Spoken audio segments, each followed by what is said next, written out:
Je m'appelle Fautine de Tchèque Barnabas Aimé. Je suis administrateur des prisons.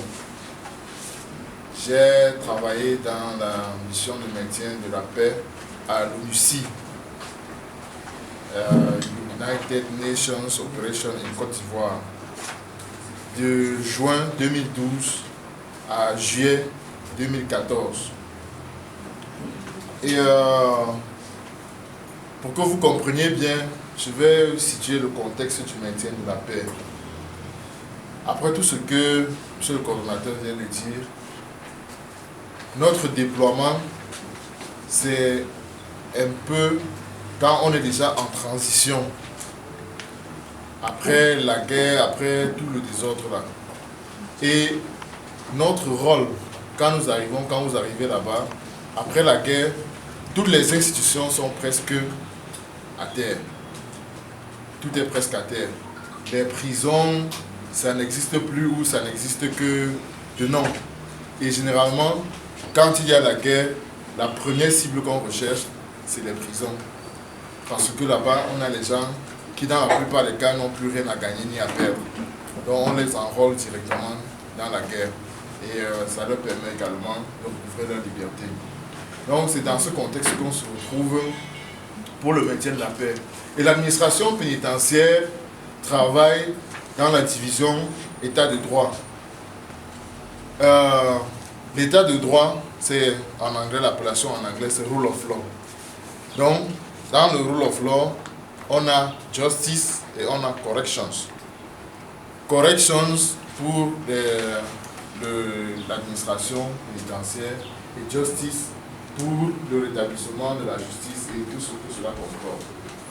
Donc, l'administration pénitentiaire, dans le fonctionnement de l'état de droit, se trouve à la fin, à la base, à partir du haut vers le bas.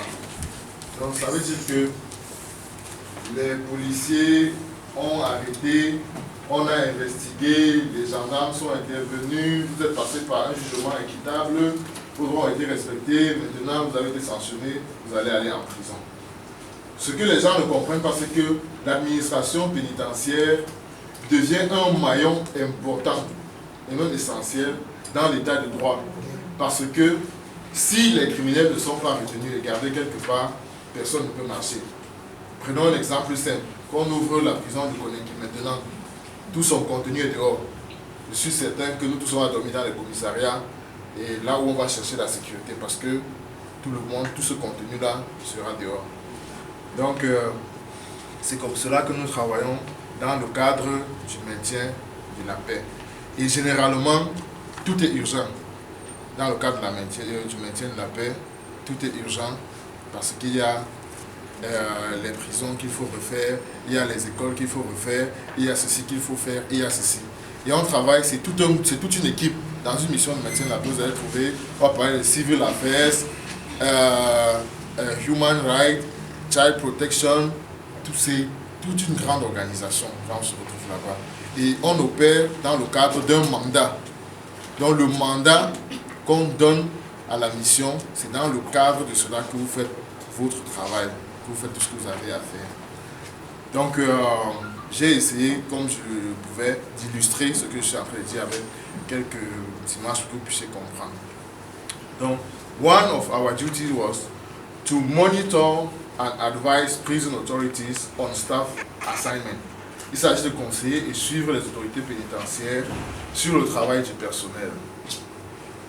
The forces engaged in the security of the prison did not have tent, nor something to cover themselves from the sun or